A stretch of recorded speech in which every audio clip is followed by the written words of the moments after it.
결혼한 사람 중 절반 이상이 속으로 후회하고 있다는 거 알고 계셨나요?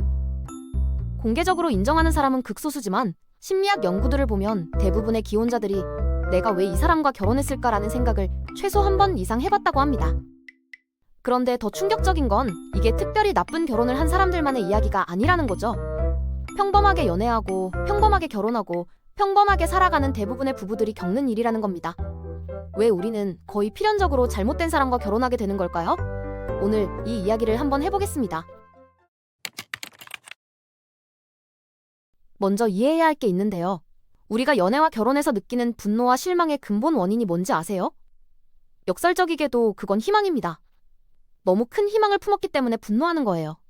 생각해보세요. 길에서 차가 막힐 때마다 짜증내는 사람들이 있잖아요. 열쇠를 못 찾으면 소리 지르는 사람들도 있고요. 이 사람들이 왜 그럴까요? 비관적인 사람들이라서 그런 게 아닙니다. 오히려 정반대예요. 이들은 마음 깊은 곳에서 도로는 당연히 뻥 뚫려 있어야 하고 열쇠는 항상 제자리에 있어야 한다고 믿는 낙관주의자들인 거죠. 현실이 그 기대에 못 미치니까 분노가 터지는 겁니다. 연애도 마찬가지예요. 우리는 사랑에 대해 엄청나게 높은 기대를 품고 살아가는데 이 기대가 어디서 왔는지를 따져보면 좀 웃깁니다.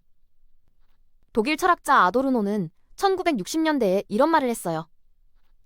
미국에서 가장 혐한 인물은 월트 디즈니다. 왜 그랬을까요? 디즈니가 만들어낸 동화적 사랑의 이미지가 사람들에게 비현실적인 희망을 심어줬고 그 희망이 결국 분노와 실망으로 이어진다고 본 거죠. 백마탄 왕자님, 키스 한 번에 영원히 행복하게 살았답니다. 이런 환상 속에서 자란 우리가 현실의 파트너에게 실망하는 건 어쩌면 당연한 일인지도 몰라요. 그래서 제가 오늘 드리고 싶은 조언의 핵심은 이겁니다. 분노를 슬픔으로 바꾸세요. 이게 무슨 말이냐면 기대가 좌절됐을 때 화를 내는 대신 인간관계의 본질적인 한계를 인정하고 그 슬픔을 받아들이라는 거예요. 심리학적으로 보면 분노에서 슬픔으로의 전환은 엄청난 성숙의 증거거든요. 분노는 이래서는 안 되는 거부이고 슬픔은 원래 이런 거구나라는 수용이니까요. 우리가 사랑해서 덜 분노하려면 사랑에 대한 희망을 조금 낮춰야 합니다. 이제 본격적으로 왜 우리가 잘못된 사람과 결혼하게 되는지 이유들을 살펴볼게요. 첫 번째 이유는 우리 자신이 이상하다는 걸 모른다는 겁니다. 여러분 스스로 정상이라고 생각하시나요? 아마 대부분 그렇게 생각하실 텐데 솔직히 말하면 우리 모두 상당히 이상한 사람들이에요. 저도 이상하고 여러분도 이상합니다. 범죄를 저지르거나 극단적으로 위험한 행동을 하는 건 아니지만 심리적으로는 꽤나 복잡하고 기이한 존재들이죠. 문제는 우리가 자신의 이상함을 제대로 파악하지 못한다는 거예요. 왜 그럴까요? 주변 사람들이 안 알려주거든요. 친구들은 굳이 불편한 이야기를 할 이유가 없어요. 그냥 즐거운 저녁 시간을 보내고 싶은 거지. 당신의 성격 결함을 지적하러 만나는 게 아니잖아요. 부모님은 어떨까요? 부모님은 우리를 너무 사랑하기 때문에 차마 말을 못해요. 우리가 어릴 때부터 지켜봤으니까 뭐가 문제인지 다 알아요. 근데 사랑하는 자녀한테 너 이런 점이 문제야? 라고 말하기가 쉽지 않죠. 헤어진 연인들은요? 그 사람들은 확실히 알아요. 이별할 때 뭐라고 했는지 기억나세요? 나 좀 혼자만의 시간이 필요해. 여행 다니면서 나를 찾고 싶어. 동남아 문화에 관심이 생겼어. 다 거짓말이에요. 당신에게 문제가 많았는데 설명하기 귀찮았던 거죠. 그냥 떠나는 게 더 쉬우니까요. 재밌는 건 처음 만난 낯선 사람이 10분 대화하면서 우리에 대해 파악하는 게 우리가 40년 살면서 자신에 대해 아는 것보다 더 정확할 수 있다는 거예요. 자기 객관화가 그만큼 어렵다는 뜻이죠. 그래서 우리는 자신이 어떤 사람인지, 함께 살기 어떤 점이 힘든지를 제대로 모른 채 결혼해요. 그리고 나중에야 깨닫죠. 내가 이런 사람이었구나. 근데 그때는 이미 늦은 거예요. 두 번째 이유는 우리 대부분이 일종의 중독자라는 겁니다. 마약이나 술 중독을 말하는 게 아니에요. 여기서 중독의 정의를 다시 내려볼게요. 중독이란 자기 자신과 함께 있는 것을 견디지 못해서 불편한 생각이나 감정을 마주하지 않으려고 무언가에 몰두하는 모든 행위를 말합니다. 이 정의에 따르면 우리 대부분은 중독자예요. 스마트폰, SNS, 넷플릭스, 일, 운동, 심지어 쇼핑까지. 현대사회는 자기 자신과 대면하지 않고도 살아갈 수 있는 온갖 도구들을 제공하거든요. 비행기 타면 와이파이 안 터지는 거 짜증나잖아요? 그게 바로 우리가 얼마나 자신과의 대면을 피하려 하는지를 보여주는 거예요. 문제는 이겁니다. 자기 자신을 모르면 다른 사람과 제대로 된 관계를 맺을 수 없어요. 내가 뭘 원하는지, 뭘 두려워하는지, 어떤 상황에서 상처받는지를 모르는 상태에서 어떻게 누군가와 깊은 관계를 형성할 수 있겠어요? 그래서 많은 사람들이 결혼 후에야 자신에 대해 알아가기 시작하는데 그 과정에서 파트너와 엄청난 갈등을 겪게 됩니다. 세 번째 이유. 이게 좀 어려운 부분인데요. 사랑이 요구하는 건 우리가 가장 하기 싫어하는 거라는 점이에요. 사랑은 본질적으로 이런 고백을 요구합니다. 나는 당신이 필요해요. 당신 없이는 살 수 없을 것 같아요. 나는 당신 앞에서 취약해요. 이런 말을 하는 게 얼마나 어려운지 아시죠? 우리 안에는 강하고 독립적으로 보이고 싶은 욕구가 있어요. 취약함을 드러내는 건 창피하고 두려운 일이거든요. 그래서 사람들은 두 가지 방식으로 이 두려움에 대응하는데 심리학에서는 이걸 애착 유형이라고 불러요. 첫 번째는 불안형 애착이에요. 이 유형의 사람들은 당신이 필요해요 라고 직접 말하는 대신 다른 방식으로 표현하죠. 왜 10분이나 늦었어? 쓰레기 좀 제때 버려줄 수 있어? 이렇게 잔소리하거나 규칙을 따지는 방식으로요. 사실 이들이 진짜 묻고 싶은 건 나 아직도 사랑해? 인데 그 질문이 너무 취약하게 느껴지니까 다른 걸로 포장하는 거예요. 두 번째는 회피형 애착입니다. 이 유형은 정반대로 가요. 누군가가 필요할 때 오히려 난 괜찮아 바쁘거든? 이러면서 거리를 둬요. 가장 취약할 때 가장 강한 척을 하는 거죠. 이게 상대방을 혼란스럽게 만들고 신뢰를 깨뜨리고 악순환이 시작됩니다. 두 유형 모두 결국 같은 문제를 겪어요. 진짜 속마음을 표현하지 못하는 거죠. 나는 어른이고 독립적인 사람이고 키도 크고 나이도 먹었지만 사실 내 안에는 어린아이가 있어요. 그 아이는 부모에게 사랑받고 싶어 하는 것처럼 당신의 사랑이 필요해요. 이 말을 하는 게 너무 굴욕적으로 느껴지니까 많은 사람들이 진정한 친밀감의 도전을 피해버리는 겁니다. 네 번째 이유는 우리가 사랑하는 법을 배운 적이 없다는 거예요. 이상하게 들리죠? 사랑의 학교에 다녀야 한다고 하면 다들 웃을 거예요. 사랑은 본능 아니야? 그냥 느끼는 거 아니야? 아니에요. 사랑은 기술이에요. 배워야 하는 기술입니다. 그런데 우리 사회는 사랑을 기술로 보지 않아요. 그냥 마음 가는 대로 해. 느낌이 오면 알게 돼. 이런 조언들이 난무하죠. 느낌만 따라가다 보면 인생에서 엄청난 실수를 하게 됩니다. 여기서 중요한 구분이 있어요. 사랑받는 것과 사랑하는 것의 차이입니다. 우리는 어릴 때부터 사랑받는 경험에 익숙해요. 누군가 밥 차려주고 학교 어땠냐고 물어봐주고 챙겨주고 이게 사랑받는 거잖아요. 그래서 어른이 되어서도 이런 대우를 기대하게 돼요. 파트너가 나를 이해해주고 보살펴주고 내 마음을 알아주길 바라는 거죠. 하지만 성숙한 사랑의 핵심은 사랑받는 게 아니라 사랑하는 거예요. 그리고 사랑하는 건 완전히 다른 기술입니다. 사랑한다는 건 뭘까요? 제가 생각하는 정의는 이거예요. 상대방의 겉으로 드러나는 불쾌한 행동 이면에 있는 선한 동기를 해석하려는 의지. 쉽게 말하면 관대한 해석이에요. 파트너가 짜증을 낼 때 저 사람이 나를 싫어하나 봐가 아니라 지금 힘든 일이 있나 보네? 라고 생각해주는 거죠. 우리 모두는 이런 관대한 해석이 필요한 존재들이에요. 완벽한 사람은 없으니까요. 그런데 우리는 받기만 원하지 주는 데는 인색하죠. 다섯 번째 이유. 우리는 좋은 것과 나쁜 것이 섞인 존재를 받아들이지 못해요. 정신분석학자 멜라니 클라인의 이론이 있는데요. 아주 어린 아이들은 엄마를 한 사람으로 인식하지 못한다고 해요. 대신 좋은 엄마와 나쁜 엄마로 분리해서 인식하죠. 젖 먹여주는 엄마는 좋은 엄마, 화내는 엄마는 나쁜 엄마. 클라인에 따르면 이 둘이 같은 사람이라는 걸 깨닫는데 4살까지 걸린다고 해요. 그리고 그 깨달음이 바로 양가 감정을 느끼는 능력이에요. 한 사람을 사랑하면서 동시에 싫어할 수도 있다는 걸 받아들이는 거죠. 문제는 많은 어른들이 아직도 이걸 못한다는 거예요. 연인을 이상화했다가 실망하면 악마화해버려요. 이 사람은 완벽해 해서 이 사람은 최악이야? 로 급전환하는 거죠. 성숙함이란 이걸 인정하는 거예요. 모든 인간은 좋은 점과 나쁜 점이 섞여 있다. 진정한 영웅도 진정한 악당도 없다. 우리 모두는 그저 복잡한 혼합물일 뿐이다. 이걸 받아들이면 실망하더라도 관계를 포기하지 않게 됩니다. 사랑은 강점에 대한 감탄만이 아니라 약점에 대한 관용도 포함하니까요. 여섯 번째, 아마 가장 충격적인 이유일 수 있어요. 우리는 행복하게 해줄 사람이 아니라 익숙한 사람을 선택한다는 겁니다. 우리는 스스로 나를 행복하게 해줄 파트너를 찾고 있어 라고 생각하지만 실제로 내가 하는 건 좀 달라요. 우리 뇌는 익숙한 감정을 주는 사람을 찾아요. 그리고 여기가 함정인데 어린 시절의 사랑 경험은 달콤한 것만 있지 않았거든요. 부모님에게 사랑받으면서 동시에 무시당하거나 비판받거나 상처받은 경험도 있었죠.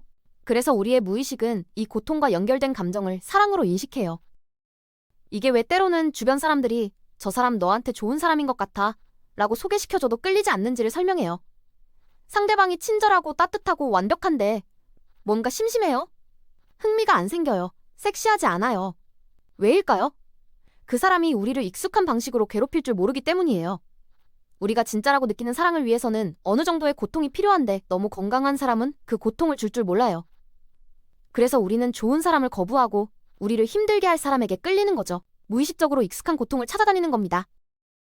7번째, 우리는 파트너가 마음을 읽어주길 기대해요. 아이가 부모에게 기대하는 것처럼 우리는 진정한 사랑이라면 말하지 않아도 알아줄 거라고 믿어요. 진짜 나를 사랑한다면 내가 뭘 원하는지 알겠지. 설명해야 하면 의미 없어. 이런 생각 해본 적 있죠? 로맨틱하게 들리지만 이건 재앙의 레시피예요. 현실에서 아무도 마음을 읽을 수 없거든요. 말로 표현하지 않으면 절대 이해받지 못해요. 그런데 말하기가 귀찮고 말해야 한다는 것 자체가 섭섭하니까 우리는 삐쳐버리죠.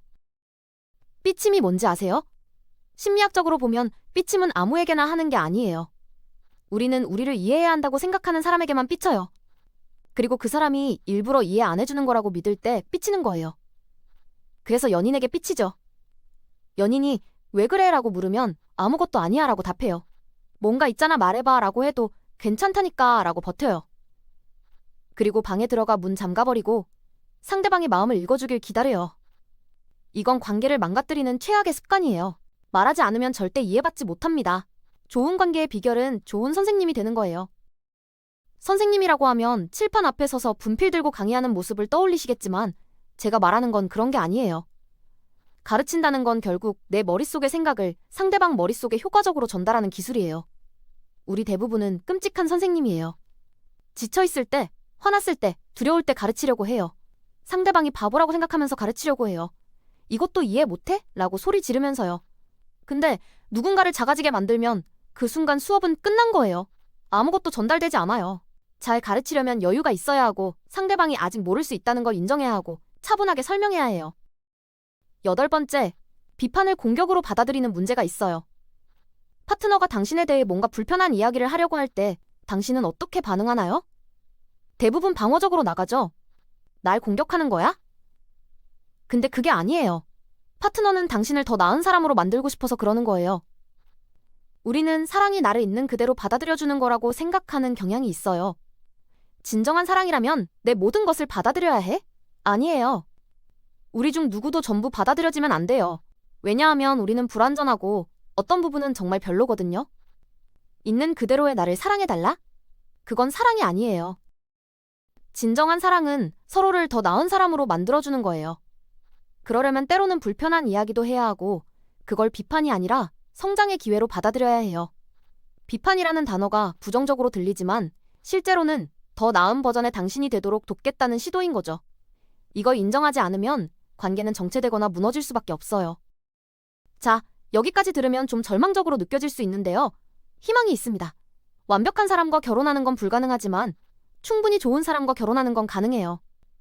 이건 영국의 정신분석학자 도널드 위니코이 한 말인데요. 많은 부모들이 그에게 와서 저는 좋은 부모가 아닌 것 같아요 라고 고민을 털어놓았대요. 그때 위니코이 한 말이 유명해요. 당신은 아마 충분히 좋은 부모일 겁니다. 완벽할 필요 없어요. 충분히 좋으면 돼요. 이건 결혼에도 똑같이 적용됩니다. 완벽을 요구하면 결국 혼자 남게 되어요. 다른 사람과 함께 산다는 건 매일 협상하고 불완전함을 감수하고 타협하는 거예요. 호환서이라는 것도 마찬가지예요.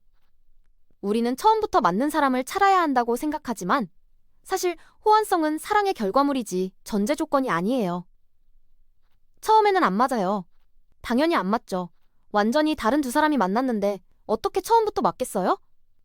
진정한 사랑을 통해 서로에게 맞춰가면서 호환성을 만들어가는 거예요. 타입을 바꾸는 건 어려울 수 있어요. 어떤 사람들은 특정 유형에게만 끌리잖아요. 좀 거리감 있는 타입, 좀 건방진 타입, 좀 복잡한 타입. 이런 사람들이 매력적으로 느껴지는데 동시에 우리를 힘들게 하죠. 친구들은 그냥 헤어져. 왜 그런 사람만 만나? 라고 하지만 끌림의 패턴을 바꾸는 건 정말 어려워요. 근데 할 수 있는 게 있어요. 내가 끌리는 타입에 어떻게 반응하는지는 바꿀 수 있거든요. 어릴 때 형성된 반응 패턴을 인식하고 더 성숙한 방식으로 대응하는 거죠. 예를 들어 거리감 있는 파트너에게 어릴 때처럼 시끄럽게 관심을 요구하는 대신 차분하게 대화를 시도하는 거예요. 이게 엄청난 발전이에요. 마지막으로 타협의 고귀함에 대해 이야기하고 싶어요. 내 파트너는 타협이야 라고 인정하는 게 얼마나 창피한 일인지 알아요. 왜 타협했어? 라고 물으면 뭐라고 답해요? 나도 그렇게 매력적이지 않고 문제도 많고 좀 이상하고 솔직히 더 좋은 사람 만날 수 없었거든. 근데 이 사람 괜찮아? 이게 실패처럼 들리나요? 아니에요. 타협은 고귀한 거예요. 인생 모든 영역에서 우리는 타협하며 살아요. 왜 사랑에서만 타협하면 안 될까요? 아이들 때문에 함께 있어라고 하면 사람들이 안타깝다는 듯이 봐요. 근데 그게 뭐가 나빠요? 아이들은 함께 있을 완벽히 좋은 이유예요. 19세기 덴마크 철학자 키에르케고어가 이런 말을 했어요. 결혼해라, 후회할 것이다.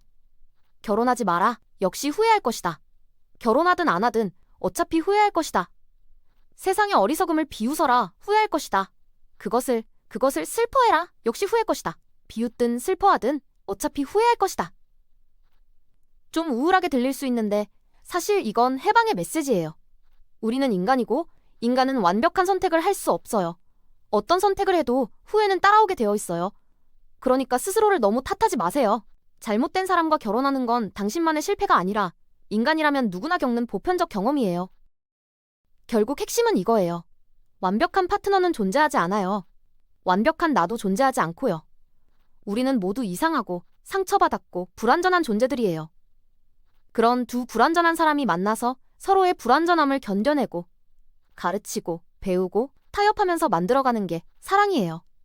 처음부터 맞는 사람을 찾는 게 아니라 함께 맞춰가는 과정 자체가 사랑인 거죠.